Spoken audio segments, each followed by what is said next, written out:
आइए सुनते हैं आज हम न्यूज़ डिबेट के कुछ ऐसी क्लिप्स जो आपको सुनने में बहुत ही रोचक लगेंगी।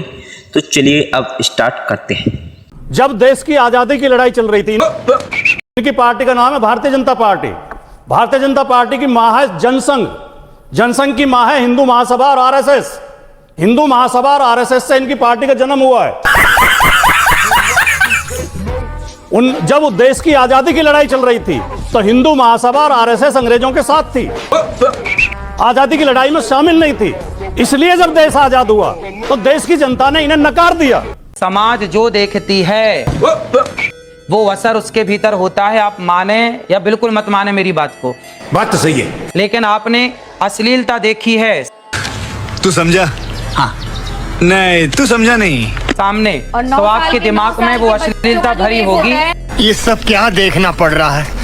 अच्छा है मैं अंधा। सुधांशु जी, आप ये जो नीचा दिखाने की बात कर रहे थे नेतृत्व को, तो मैं जानना चाहती हूँ कि जो कॉन्स्टिट्यूशन का चुनाव हुआ जहां पर अमित शाह जी का खेमा संजीव बालियान जी के साथ था और राजनाथ सिंह जी का खेमा राजीव प्रताप रूडी के साथ था, आपने किसको वोट दिया? जरा ये भी बताइएगा।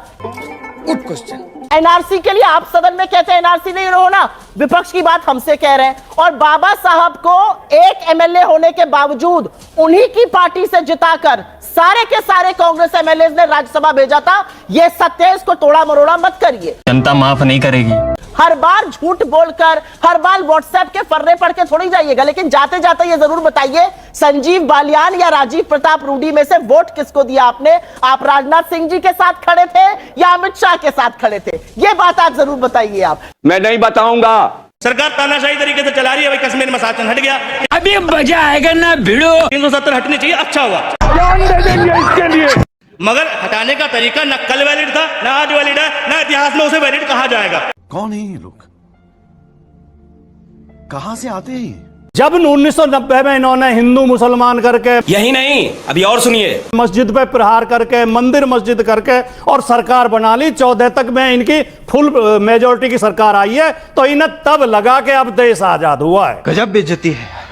जब देश सेकुलरिज्म के रास्ते पर चल रहा था, सोशलिज्म के रास्ते पर चल रहा था, संविधान के रास्ते पर चल रहा था, तब इनके मन में पीड़ा थी। और साड़ी मर्यादित कपड़े होते हैं जिसमें ढका हो।